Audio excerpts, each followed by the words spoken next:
Agora no ar, no Pod Tribuna, da Tribuna do Sertão. Olá! Hoje, quarta-feira, 17 de setembro de 2025, é um dia bem especial para a política alagoana, né? Com certeza. A gente comemora o centenário de José Duarte Marques, o nosso conhecido J. Duarte. Um século de vida, já pensou? Pois é.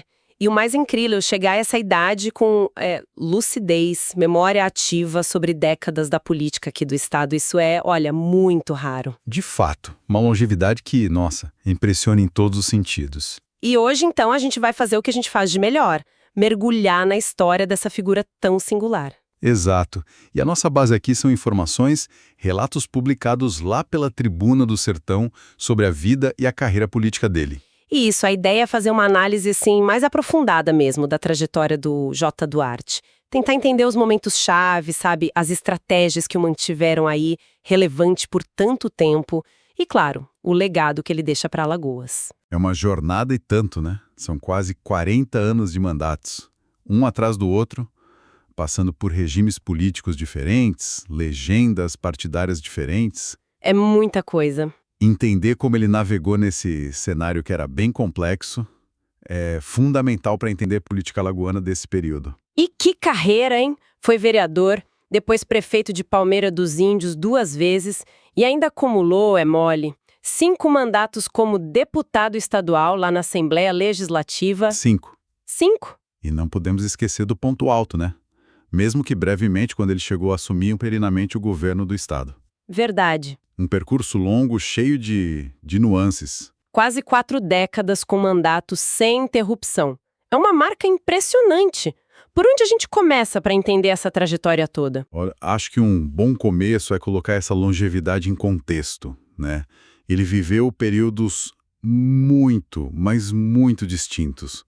A democracia antes de 64, depois veio o regime militar e aí a nova república. É verdade. E ele conseguiu se manter politicamente ativo em todos eles. Isso por si só já mostra uma capacidade de ler o cenário, de se adaptar, que é fora do comum. Não é só sorte, entende? É habilidade política mesmo. Então vamos lá, para os primeiros passos. J. Duarte nasceu em Palmeira dos Índios, 25 de setembro de 1925. A entrada oficial dele na política foi em 1962, certo? Corretíssimo. Foi eleito vereador pelo antigo PTN, o Partido Trabalhista Nacional. Uma legenda importante naquele cenário pré-64. E já entrou com destaque, viu? Ah, é? Foi o segundo mais votado lá na cidade, com 245 votos. Olha só, e não perdeu tempo, né? Porque logo nos primeiros 2 anos como vereador, no chamado primeiro biênio, ele já virou presidente da Câmara Municipal. Exato. Isso já mostrava uma veia para a articulação, né? Com certeza. Tem até umas fotos antigas dele, uma criança na primeira comunhão, que lembram dessa longa jornada pessoal também. É interessante ver isso. É sim, e essa eleição para vereador e já chegar na presidência da Câmara tão rápido, mostra que ele soube construir desde o início uma base sólida lá na cidade natal dele. Foi ali, em Palmeira dos Índios, que ele fincou as raízes políticas. E essa base se mostrou forte rapidinho, porque só 3 anos depois de ser eleito vereador, em 1965, ele deu um salto, né? Foi eleito prefeito de Palmeira dos Índios. Um salto e tanto. Pelo Movimento Trabalhista Renovador, o MTR na época. E teve uma votação bem expressiva, 5.552 votos. E ele voltaria ao cargo, né? Porque em 1972, num contexto político, nossa, completamente diferente. Já no regime militar. Exatamente. Foi eleito prefeito de novo, só que dessa vez pela Arena, a Aliança Renovadora Nacional, que era o partido que dava sustentação ao governo militar. E a votação? Maior ainda, 9.161 votos. Uau! 2 gestões como prefeito, por partidos diferentes. Uma antes, outra durante o regime militar. Isso realmente chama atenção. Tem umas fotos dele dessa época com a esposa, a Ivonete Gaia, e os filhos. Dá para ter uma ideia. Mas, politicamente falando, O que essas duas eleições dizem pra gente? Olha, acho que a chave para entender isso é a adaptabilidade. Um pragmatismo, talvez. Ser eleito por um partido trabalhista, o MTR, antes do regime endurecer, e depois pela Arena, o partido do governo. Isso demonstra uma capacidade notável de ler o cenário e se posicionar para garantir a própria viabilidade eleitoral. Entendi. Ele não ficou preso, sabe, a uma corrente ideológica só. Ele soube navegar nas mudanças de poder. E com isso ele se consolidou como uma figura central lá em Palmeira. Isso foi crucial para essa longevidade toda. Faz sentido. Ele construiu a base local e foi se adaptando aos ventos políticos. E depois da prefeitura, o caminho natural foi a política estadual, imagino. Exatamente. Aí, em 1978, ele deu o salto para a Assembleia Legislativa. Foi eleito deputado estadual ainda pela Arena, com 7.540 votos.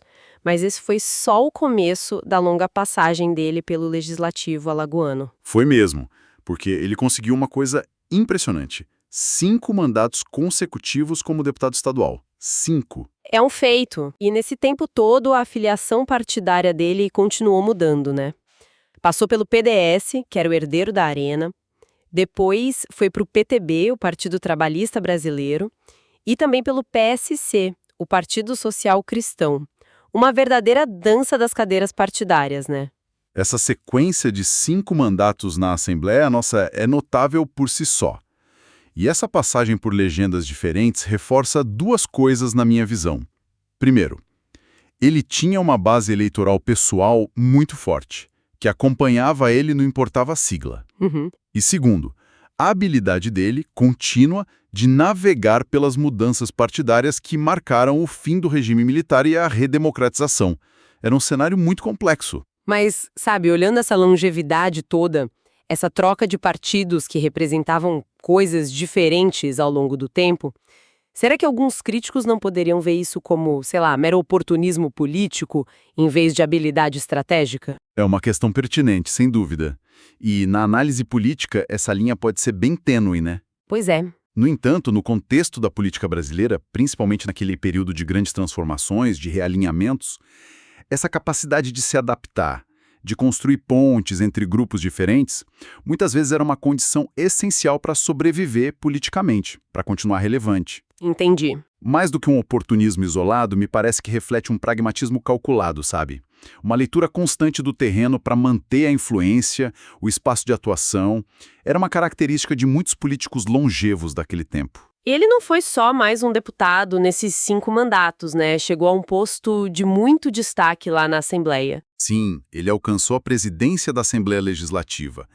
E isso, digamos, coroa a trajetória parlamentar dele. Mostra que ele não só manteve a cadeira, mas também construiu respeito e influência entre os colegas, chegando a uma posição de poder institucional importante. E foi justamente essa posição, a de presidente da Assembleia, que levou ele a um momento que deve ter sido muito marcante na carreira, né? Ah, sim. Aquele momento em que ele assume, mesmo que por pouco tempo, o comando do Executivo Estadual. Isso. Em 28 de dezembro de 1989, Jota Duarte virou governador interino de Alagoas. Ele recebeu o cargo do então governador Moacir Andrade. E ficou lá no Palácio dos Martírios por 25 dias. Pode parecer pouco tempo, né? Mas o simbolismo de ocupar a cadeira de governador, mesmo interinamente, é enorme para qualquer político. Imagino que sim. Tem até uma foto dessa época, dele no gabinete do governador, recebendo lideranças, vereadores lá da terra natal dele, Palmeira dos Índios. Deve ter sido um momento de muito orgulho para a cidade. Com certeza. E é importante entender o mecanismo por trás disso. Na época, o presidente da Assembleia Legislativa estava na linha de sucessão do governo. O fato do Jota Duarte ter chegado à presidência da casa e, por consequência, ter tido essa chance de assumir o governo interinamente demonstra o prestígio, a estatura política que ele tinha conquistado em Alagoas naquele ponto. Foi o ápice da carreira dele, em termos de posição institucional. Uma trajetória longa, cheia de vitórias eleitorais, mas, como geralmente acontece, a carreira nas urnas teve um fim. Depois de terminar o 5º mandato como deputado, ele tentou voltar para a política municipal. Isso foi na eleição de 2000, se não me engano. Exatamente. Ele foi candidato a vice-prefeito de Palmeira dos Índios, na chapa com o Gileno Sampaio. Mas, dessa vez, a vitória não veio. A chapa foi derrotada pelo Albérico Cordeiro, né? Isso. E aquela eleição acabou marcando o fim formal da carreira eleitoral do Jota Duarte. Depois de quase 40 anos de mandatos seguidos, uma jornada política, extraordinariamente longa que chegava ao fim, pelo menos nas disputas diretas por voto. Mas o fim da carreira dele nas urnas não significou o fim da influência política da família Duarte, né? Não mesmo. Pelo contrário, a política parece que virou uma espécie de tradição na família. É um fenômeno bem comum na política brasileira, né? A formação do que a gente chama de linhagens, de clãs políticos, onde o capital político que uma figura acumula acaba sendo transferido ou compartilhado com os parentes. E no caso da família Duarte, isso é bem claro. Um dos filhos, o Fernando Duarte, que é médico, seguiu a carreira política. Foi deputado estadual por 2 mandatos. Ah, sim. Lembro dele. Outro filho, o Raimundo Duarte, que infelizmente já faleceu, foi vereador aqui em Maceió. E a influência parece ter chegado na geração seguinte também, não é? Chegou.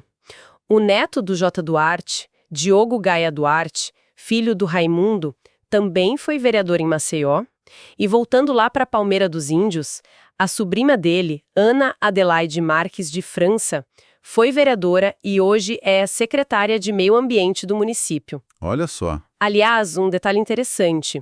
Foi ela quem entregou para o Jota Duarte, em 2023, a Comenda Geral do Sampaio. Ah, a Comenda da Câmara de Palmeira. É uma honraria importante, né? Para personalidades com serviços relevantes para a cidade. Exatamente. Um reconhecimento importante da cidade natal dele. Se a gente junta esses pontos todos, fica claro como o legado do Jota Duarte foi além da atuação dele mesmo. Ele não só construiu uma carreira pessoal longa, mas também foi o ponto de partida para uma linhagem política que continua ativa, tanto em Palmeira quanto na capital. Isso mostra a profundidade da influência dele, a capacidade de articular ou talvez inspirar-se a continuidade política na família. Falando no perfil dele, as fontes lá da Tribuna do Sertão destacam características como grande capacidade de articulação, o que a trajetória dele comprova, né? Mas também falam em coragem, presença de espírito. E na justificativa da Comenda Geral do Sampaio que ele recebeu em 2022, citaram termos como honradez, lisura, dedicação à vida pública. São qualidades que, quando atribuídas publicamente a um político, ajudam a construir essa imagem de alguém com uma reputação sólida, né? Que vai além dos cargos. E o fato dele continuar sendo procurado para conselhos, para homenagens, mesmo depois de deixar a vida eleitoral, reforça essa ideia. Indica que ele manteve um capital político, social, relevante, mesmo fora do poder formal.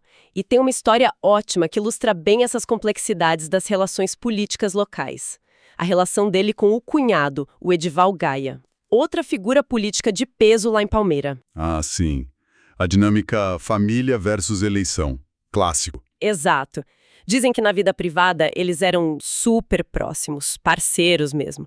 Mas aí chegava a época da eleição. Adversários ferrenhos, né? Palanques opostos. Precisamente. Uma situação que, segundo os relatos, gerava muitos comentários, até umas situações engraçadas na cidade. Essa anedota é perfeita para ilustrar como, na política local, principalmente em cidades menores, os laços de família e as disputas eleitorais se misturam de formas complexas, às vezes até paradoxais, né? Totalmente. Essas histórias de bastidores que o próprio Jota Duarte e amigos como o jornalista Temóteo Correia contavam com bom humor, ajudam a humanizar a figura política, revelam as nuances das alianças, das rivalidades regionais. E como é que tá o Jota Duarte hoje, aos 100 anos? Ele vive aqui em Maceió, aposentado da política ativa, mas as informações que a gente tem é que ele continua lúcido, com memória preservada. Que bom! Recentemente circulou até uma foto dele bem simbólica, sentado naquele cadeirão gigante que virou ponto turístico aqui em Maceió. Ah, eu vi essa foto. Um registro tocante da longevidade dele, da presença ainda marcante. E tem um dado interessante sobre Palmeira dos Índios. O J. Duarte é um dos 4 ex-prefeitos da cidade ainda vivos. Só ele, a Maria José Carvalho, o James Ribeiro e o atual prefeito, o Júlio César. Olha só, isso o coloca numa posição muito particular, né? Ele é visto por muitos como o último patriarca vivo da velha política palmeirense. É um título forte. E faz sentido. A longevidade dele o transforma de fato num elo vivo entre diferentes épocas da política, não só da cidade, mas do estado de Alagoas inteiro. Ele testemunhou e participou de transformações profundas por décadas. Ele é, em si, uma figura de memória histórica. E para celebrar essa marca incrível do centenário, a família está organizando uma festa grande. A ideia é reunir amigos, parentes, admiradores, para homenagear e celebrar essa vida longa, cheia de histórias. Um momento de celebração mais do que merecido, né? Para uma trajetória tão extensa e tão significativa. Olhando para tudo isso que a gente conversou, qual seria então a síntese? O que essa nossa análise sobre o J. Duarte revela no fim das contas? Olha, acho que para além da contagem impressionante de cargos, vereador, 2 vezes prefeito, 5 vezes deputado, governador interino, a história do J. Duarte é emblemática da capacidade de um político atravessar regimes, partidos, décadas de disputas acirradas. E se manter relevante. Exatamente, mantendo a habilidade de diálogo, conquistando respeito, inclusive entre adversários. Ele soube ser resiliente, soube ser relevante. Uma figura de permanência notável num cenário político brasileiro que muitas vezes parece tão volátil, né? Exatamente. Em tempos de alta rotatividade política, onde figuras, discursos parecem mudar a cada eleição, a trajetória do J. Duarte nos lembra que existem políticos que conseguem se inscrever de forma mais profunda, mais duradoura, na memória coletiva de uma região. Uhum. Ele se torna um símbolo de resistência ao tempo, de experiência acumulada e, claro, de uma longevidade extraordinária, tanto na vida quanto na política. Um verdadeiro patrimônio vivo para a história de Palmeira dos Índios e de Alagoas. Uma história que realmente faz a gente pensar sobre a política, sobre o tempo. Sem dúvida. E isso talvez nos deixe com uma reflexão final, sabe? Algo para a gente pensar depois daqui. Qual seria? O que essa trajetória de um século do J. Duarte, marcada por essa longevidade incrível e pela capacidade de transitar por cenários políticos tão diversos, o que ela nos ensina sobre a natureza da política local, suas dinâmicas de poder, de adaptação e, talvez o mais importante, sobre a urgência de preservar a memória histórica num Brasil que continua em constante e acelerada transformação. No Pod Tribuna, você confere os comentários mais quentes do dia, com bastidores, análises afiadas e o que realmente importa na política, nas ruas e nos corredores do poder.